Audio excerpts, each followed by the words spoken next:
刚刚呢，从美国旅游回来啊，在那边待了将近1个多月，有些话呢不知道该不该讲，但是呢憋着又不好受啊，跟我们想象中呢真的是完全不一样啊。我今天呢就说一点肺腑之言，真的是不吹也不黑，说一下我的心里话吧。可能呢很多人都会喷我，但是我不怕。大家都知道啊，美国是世界的第一强国嘛，包括经济，无论是技术各个方面呢，在世界上都是一个霸主，也特别喜欢在世界各地到处指指点点啊，然后觉得呢自己什么都是全球第一的一个位置，包括什么科技了，什么苹果了，什么谷歌了，这些著名的一个企业、科技企业、互联网企业，全部都是美国那边的。当然了，咱们中国这边，包括其他国家啊，也都非常喜欢，包括墨西哥那边。特别喜欢的移民能够移民到美国，然后做一个美国梦，有一个美国的什么绿卡，感觉呢这一生呢都飞黄腾达了。但是呢，我真正在美国那边旅游了1个月之后呢，我就感觉到美国呢真正没有想象那么好，真的就像一个大农村一样啊。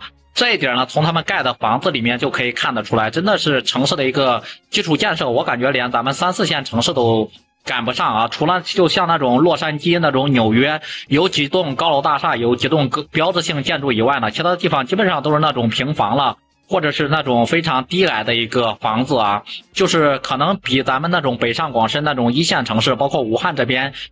比都比不上，就跟咱们3、4线城市有可能那种好一点的县城比，有可能就是那样啊。估计他们就是年代久了嘛，50、60年代就是美国就是这样的一个情况，包括他们的街景，包括他们的道路就是这样的一个情况。然而到现在已经发展了50、60年，中国呢已经发生了翻天覆地的一个变化，包括我们的城市建设，包括我们的道路、柏油路什么的。都修得特别的敞亮，然后特别的舒心。但是美国那边呢，基本上跟60年代还是一个水平啊，基本上没有什么大的变化。马路上面破破烂烂的，也没有人修，也没有人补。我们很多人都知道啊，美国是经济发展是特别好的，但是在美国那边生活的成本真的是太贵了啊，真的就是他们的物价真的是贵的离谱。就他们那边的蔬菜呢，基本上卖的比那种肉。牛肉了什么的都还要贵，荤菜还要贵啊！像坐那个公交车出行什么的，基本上都好几美元才能坐一次。但是你像在咱们国内，在武汉这边坐公交车1.8块就能坐一次，而且呢，第2次坐都是免费的。咱们这种公共的福利，我感觉比美国那边还是要好很多的。然后去那个西餐厅，无论是中西餐厅去吃饭，那个价格呢，明显是要贵出来好多的。而且基本上你干个什么，吃个饭，让别人随便服务一下，都是要给小费的啊！不给小费，别人就。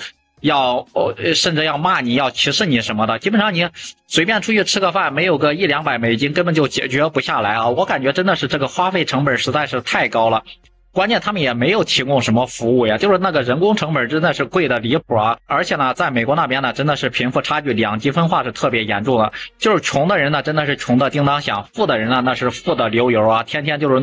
开那种游艇，然后坐那种豪车。你像没钱的，每天只能在街头流浪啊，流浪讨饭，然后住那种贫民窟什么的。你像美国人普通人的一个薪水呢，大概1个月也就是3000多美金左右，换算成人民币的也就是2万块钱左右啊。看上去呢觉得挺好的，但是架不住美国这个物价高呀。就咱们说那个物价，你一天的花费都是不少的，所以说呢，基本上1个月到头呢也存不上什么钱啊。都说美国发达，然后美国人有钱，其实呢。美国人的负债率呢是在全球应该是最高的，他们总说中国的一个负债率高，其实呢美国不知道比咱们高多少。你像他们那边很多的人基本上连个500美金都拿不出来，很多人甚至连50美金都拿不出来啊，个个呢都是提前消费、超前消费，然后呢甚至那种万事达那种原来那种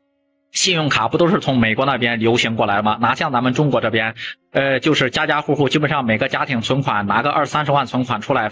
一点都不费劲啊，就是急用或者是应急用。但是他们那边呢，完全没有这种概念，完全就是手头上没有什么现金，没有什么钱啊。另外一点就是很多人吹捧的美国的医疗看病，然后特别的方便，还有什么他们全民医疗嘛。但是呢，我真切在美国那边感受一下，我感觉他们看病是非常难的。他们那边的医院并没有咱们那么多啊，就是那种公立医院，基本上都是那种私立医院啊，私立医院收费特别贵。公立医院呢，你就随便有个牙疼，我有个牙疼想去看，你预约呢，基本上都预约到1个月之后呢。我就在想呢，与其说我看个病1个月之后再去看，那我这个牙疼基本上就好了，还用你看吗？肯定就不用看病了呀。没了，你们都说美国是全民医疗嘛？全民医疗的一个代价就是给你拖时间嘛，就是特别的费劲。但是呢，你又去那种私立诊所，基本上随便看个份，基本上随便问个诊就是几百美金啊，那时候花费不是一般人能够承担得起的。在美国那边也基本上待了1个多月，我基本上晚上是不敢出门了，晚上只能待在那个酒店里面。为什么？